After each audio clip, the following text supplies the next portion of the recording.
Welcome back. So this is going to be a relatively simple lecture after having done a lot of understanding of linear systems. We will kind of use that knowledge to some extent to analyze nonlinear systems, and in a way it's a simple note, but it's a very powerful method that is constantly used. But we'll see a bunch of examples where this method is completely useless. This is quite powerful in certain cases, and so on and so forth. Right. So let's see how this goes. Basically, we will essentially rely on this approximation of nonlinear systems to linear systems. Most of us who have gone through basic mathematics would know this Taylor series expansion of any smooth function. And essentially, it boils down to using that kind of approach for analyzing dynamical systems, right? And then we will obviously show how that approximation can be used to analyze the stability of the zero equilibrium. And this actually was called Lyapunov's first method, or indirect method, because it doesn't directly show anything about global stability of nonlinear systems. I mean, this does not have any potential of showing stability of the overall system at in the overall space, because we already started to approximate it. The method that we have seen before, where which uses this Lyapunov function idea, where the v dot is less than or equal to 0 for all space and things like that to get global results, that's called actually Lyapunov's second method. And what we are seeing today is Lyapunov's first method. The other one is called Lyapunov's direct method. So it's a relatively straightforward thing to understand this result. Basically, for that we need to first approximate it using first order approximation, right? So given a continuously differentiable function, we will define this Jacobian matrix as simply the matrix with elements where each element is ith row of the function, ith function of the f, the partial derivative of that with respect to the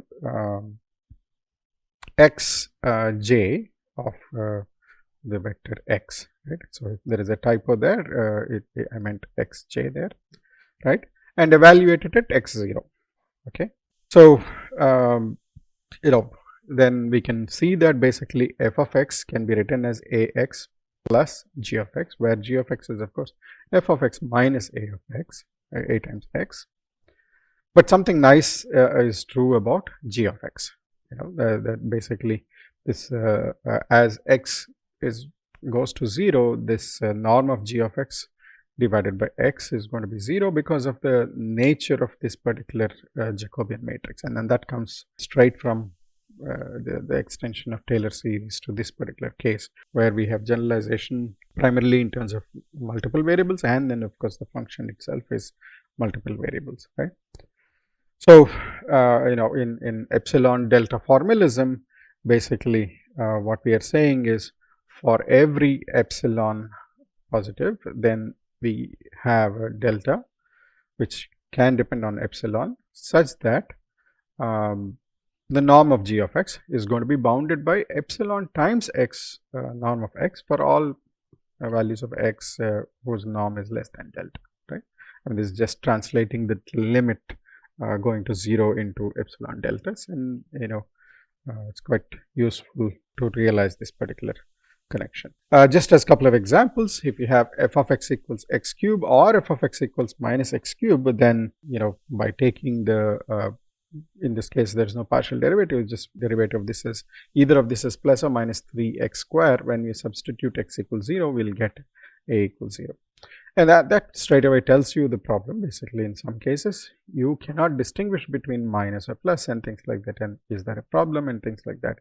Of course it is, as we will see in a second. Basically, there's not much we can say from this about nonlinear system stability, right? The second example is x1 square minus sine of x1 and the second one is minus x2 plus x1 x2. One of the simple things that we can do if we have standard functions like these, x1 square when approximated to the linear one, we should know that it is 0, right? But you can go strictly partial of x1 square with respect to x1 or x2 for that matter, when substitute x equals 0 will produce 0, whereas sine of x1 on the other hand will give you x1. So that will give you minus x1 there, minus x2 is already a linear term, and x1 x2 in both cases when you substitute x equals 0 will produce 0, and in this particular case a happens to be minus 1 0 minus 1, which is minus identity. Right. So, as I indicated, this factors is kind of a generalization of Taylor series, and its standard thing is called first order linear approximation. Right. So, we will rely on this linear approximation to basically come up with this very fundamental result, which is generally called as Lyapunov's indirect method or first method. So, as usual, we will consider this ordinary differential equation x dot equals f of x, where f of 0 is 0, so that 0 is a valid equilibrium. So, the first fact, and we will, so the fact is basically the linearization A matrix is Hurwitz. That means the real parts of eigenvalues are all strictly less than 0 if and only if this 0 solution is locally exponentially stable, right? Suddenly we jumped from typical conclusions of asymptotic stability to exponential stability. We'll comment on that when we kind of try to understand the proof of this particular thing, right? And the second factor is basically if any of the eigenvalues of the linearization matrix A happens to have positive real part, then the 0 solution is unstable, right? And what about other cases, asymptotic stability or any of those things? Well, unfortunately, the results, the indirect method in that sense is quite weak, right? If the 0 solution of the linearized system happens to be Lyapunov stable, let's say, then we cannot say anything about the system, and I'll show you a couple of examples there. And the converse is also unfortunately true. Suppose we found a system that is asymptotically stable, right, not exponentially stable but asymptotically stable, it is very much possible that the linearization system could be unbounded, right? Whereas if you have exponential stability, it guarantees that A is Hurwitz, the linearization is Hurwitz, and vice versa, right? So that is the only result that is useful in a positive sense. And then of course, if any of these eigenvalues happen to be positive, then we get one direction, we can conclude instability, right? So if the system is unstable, then we cannot even say much about the Jacobian matrix. It's only one, it goes one way, right? So this is a kind of statement. As you can see, it's quite simple, so to speak, to understand this. So we will go through a few examples and then try to understand the proof. Yeah, so we will take a look at a couple of examples to understand how this linearization works. First, the negative side of it, that is, if we have linearization behaving like a Lyapunov stable system, nothing can be said, and vice versa. So for that, I'm going to basically do this thing x dot equals plus or minus x cube. I mean, basically I am analyzing two systems at the same time. Well, of course, we know that x cube, when we f of x is, let's say, plus or minus x cube, then we know that partial with respect to x is no longer partial, but anyway, I'm going to say partial in general. So which is 3x square. When I substitute x equals 0, I end up with 0. Okay.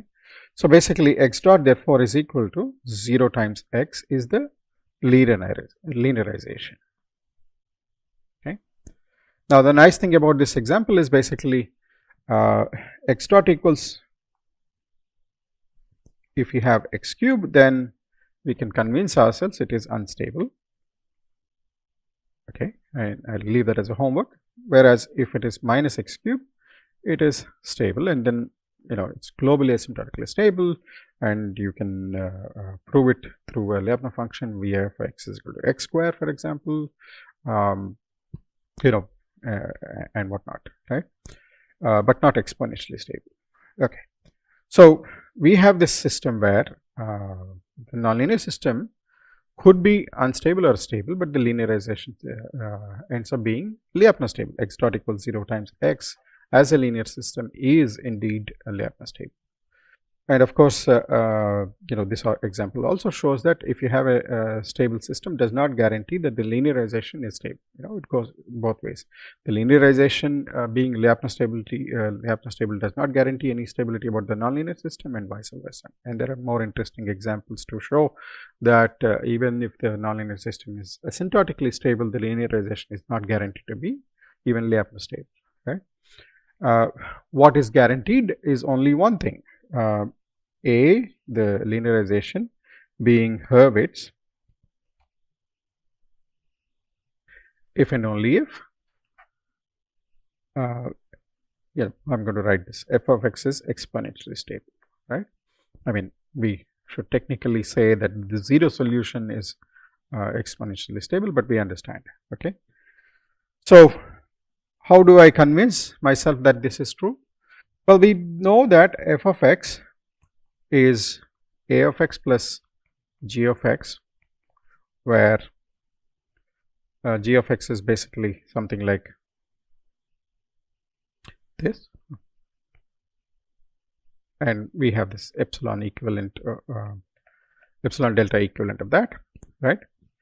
So the proof is fairly straightforward by considering v of x is equal to x transpose px, and remember we are trying to show exponential stability. So the conditions that require the lower bounded by some norm and square and upper bounded by norm square and things like that will be satisfied with this quadratic function.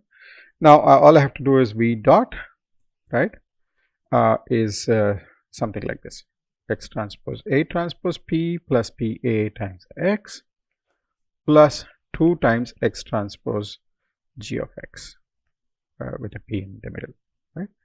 But we do know if A is Hurwitz, then for every r, right, this is true. I mean, we have a p that satisfies this, and its p is positive definite, right? We pick such a p, right?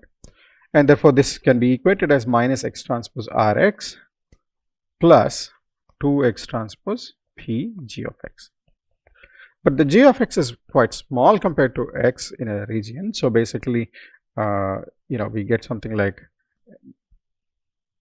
x transpose rx plus 2 times norm of x square norm of p epsilon. Okay. Okay, for all x in small region around 0. So now that we have this, and then I'm going to pull it this thing basically minus sigma min of r or lambda min of r norm square plus all this, and eventually I'm going to get something like minus sigma min of r minus 2 epsilon norm of p x square, and this can be shown to be strictly less than 0 for all x less than delta. Okay, and you remember epsilon is a choice. We pick our epsilon such that this quantity is positive, right? If that is positive, then with a minus in front it becomes strictly negative. So we show that this is a I mean, we can do further work actually and show that this is less than or equal to minus epsilon 1 v of x for some other epsilon. Okay, and this essentially gives us local exponential stability.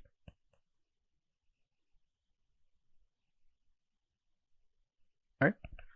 So that's essentially the linearization result, and then what we will do next are bunch of examples from linear systems as well as nonlinear systems, and hopefully the technology will support, and then see a bunch of MATLAB examples also, MATLAB simulations of these things, right?